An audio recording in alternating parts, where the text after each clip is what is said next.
la propagande adverse. C'est le rôle des compagnies de haut-parleurs qui rétablissent la vérité et font connaître jusque dans les douars les plus reculés les véritables desseins pacifiques de la France. Mon mari et moi, nous sommes de Saïda, nous sommes natifs de Saïda. Et j'ai rencontré mon mari un soir, il y avait une projection, un film que l'armée projetait en plein air. Il faisait ça une fois par semaine, il parlait dans les cités pour projeter, c'était un petit peu une propagande. Troisième de nos portraits de groupe, celui de la famille Ziad.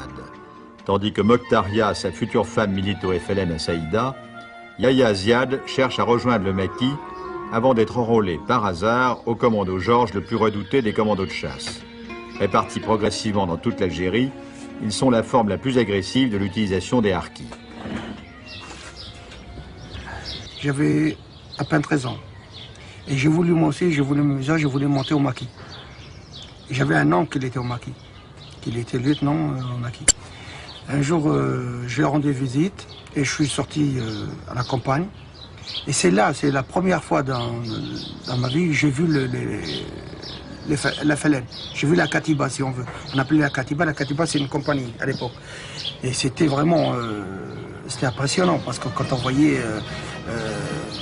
militaire algérienne, qu'il était aussi formé comme les Français et tout ça, ben, j'avais envie, sur le coup, vraiment, moi aussi, de devenir militant ou guerrier comme eux. Et un jour, je suis tombé sur une patrouille de commandos Georges. Et le chef de patrouille, il m'a pris par le cou, il m'a dit, tu restes là. Et le soir, il m'a emmené avec eux à la caserne des commandos. Et sans savoir pourquoi. Et ils m'ont laissé pendant 15 jours ou 20 jours chez eux. Et sérieusement, enfin, j'étais prisonnier, quoi. Je faisais tout, je faisais la cuisine, je faisais les corvées pour les commandos, tout ça. Et un jour, il y a eu un accrochage. Ils ont perdu un commando, je crois que c'est le premier commando. Et alors, en rentrant à la caserne, le chef de ce groupe-là, il lui manquait un des effectifs. Il a dit, ben, c'est pas difficile, vous prenez le jeune, vous le remplacez de celui qui est mort. Ça, c'est une photo, on peut dire, souvenir. C'est ma propre personne au milieu d'un groupe du commando Georges avec Zahiri, le cousin de Youssef. Il y a Smaïn, le chef de Katiba. J'ai devant moi Lagdar Moustache, qui est maintenant actuellement dans la région de Vitry-le-François. Le commando Georges que je découvrais, c'était une unité tout à fait particulière. C'était, la plupart, ça a monté jusqu'à peu près 400 hommes, si je me souviens bien. Et la plupart, on peut dire même la majorité, étaient des musulmans, évidemment, mais ex-Félaga. L'organisation était calquée sur tout ce qui était un organigramme de la rébellion. Il n'y avait pas d'adjudant de compagnie, il y avait un commissaire politique. Quand le type était recruté, c'est-à-dire embarqué, on faisait le nécessaire pour que ce soit irréversible. On le prenait, on le faisait voir aussi à l'extérieur. On savait qu'il était du commando Georges, et là, il n'y a pas d'histoire. Il était obligé de rester. Je me suis trouvé avec les commandos, mais j'avais toujours quelque chose, je sentais toujours quelque chose qui était à mon dos. Hein. Vous savez, la FLN pour nous, c'était quelque chose, c'était un ombre qui ne nous quittait pas.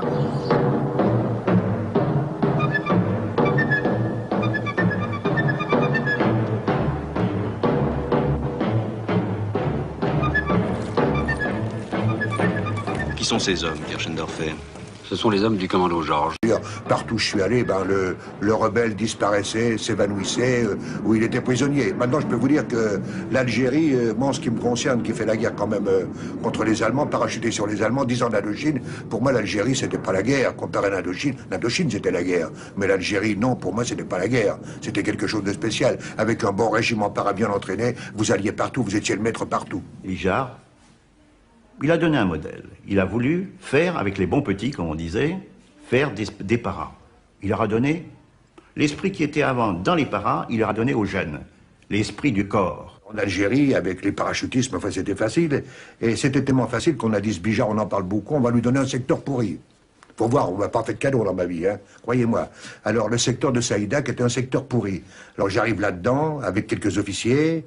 j'observe un petit peu, puis je réunis tout le monde en disant voilà ce que j'ai trouvé, voilà comment ça va être maintenant. Alors là me rejoint des officiers de grande valeur, dont le lieutenant Georges, qui est un officier souple, félin, que j'avais connu, un type formidable, qui me dit voilà, je suis à votre disposition, j'étais colonel à l'époque, lieutenant colonel plein, j'étais colonel, il a dit je crois que si on formait un commando, etc., musulman, ben j'ai dit oui, c'est une bonne idée, quoi. Alors il dit j'en connais là qui sont prêts à venir. Effectivement, il y avait 4 ou 5 félagas ralliés qui avaient déserté les félagas et qui venaient travailler pour nous. Alors je dis bon d'accord, pas de problème.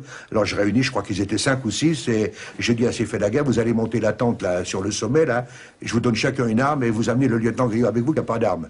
S'il est vivant demain, je vous fais confiance. Le lendemain, Griot était vivant. Donc là a démarré le commando de Georges qui a été formidable. Quand on sort, c'est une chasse. Hein. Déjà, dès qu'on sort de la caserne, pour nous, c'est la chasse. C'est qu'on va chasser quelque chose, on ne va pas sortir pour jouer au ballon. Hein. Pour moi, Georges, c'était un chef d'entreprise. Il a monté une équipe, il a réussi. Régularité, il a dit, aujourd'hui vous êtes en noir, demain vous êtes blanc, demain vous êtes rouge, et personne n'a arrêté, donc il est devenu chef. C'était des commandos de renseignement, c'était, on peut dire, à aller voir, c'était des Indiens. Ils arrivaient à un croisant de piste, je me rappelle un certain jour, un vendredi, jour de la prière et du souk. Alors là, moi-même, le néophyte, je voyais qu'ils étaient tous en train de lire les pistes, les empreintes, et à un moment donné, il y avait un chiffon de papier. Alors ils regardent, ils déploient, un peu étonnés, puis après ils se mettent à crier. Alors ça a été là. Carrément, les ordres ont fusé de partout. Moi, j'ai rien compris. Ils sont mis à courir, j'ai suivi. Et là, la nouette à sec, presque à sec, les empreintes, la grotte, quelques roseaux. Ils étaient dedans. Balancer des grenades. Il y a eu 5 morts, 3 blessés. Je crois qu'après, il y a eu 8 morts.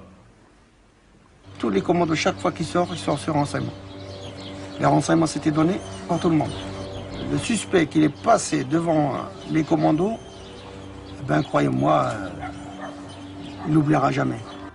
Ben, la capture du félaga, comme on dit, quand on parle de types qui sont, par exemple, martelés au rubis, on dit que c'est un jeu viril. Et ben là, c'était viril aussi. Le gars, il était, comme on dit, assez remué.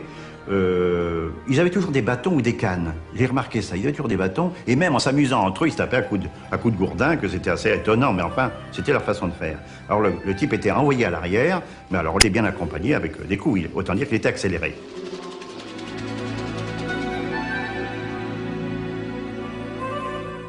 Certains parlaient peut-être, mais pas devant nous. Alors nous, on ne voyait pas ce qui se passait. Mais en attendant, le gars, quand il était récupéré, comme on dit, il se connaissait bien. Et le commando lui-même savait que s'il tombait de l'autre côté, il n'avait aucune chance d'amabilité. C'était, comme on dit, un gentleman agreement.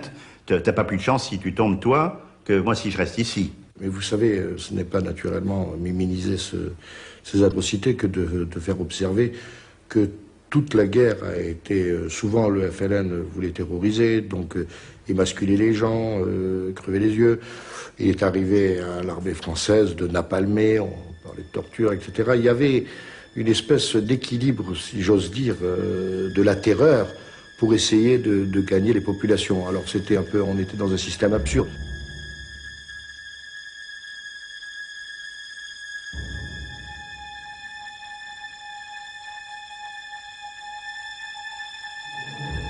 Aux assassinats souvent aveugles du FLN, à la fin de la guerre, plus de 18 000 civils européens et musulmans auront été tués, va répondre une répression de plus en plus organisée avec la création en 1957 des DOP, les détachements opérationnels de protection.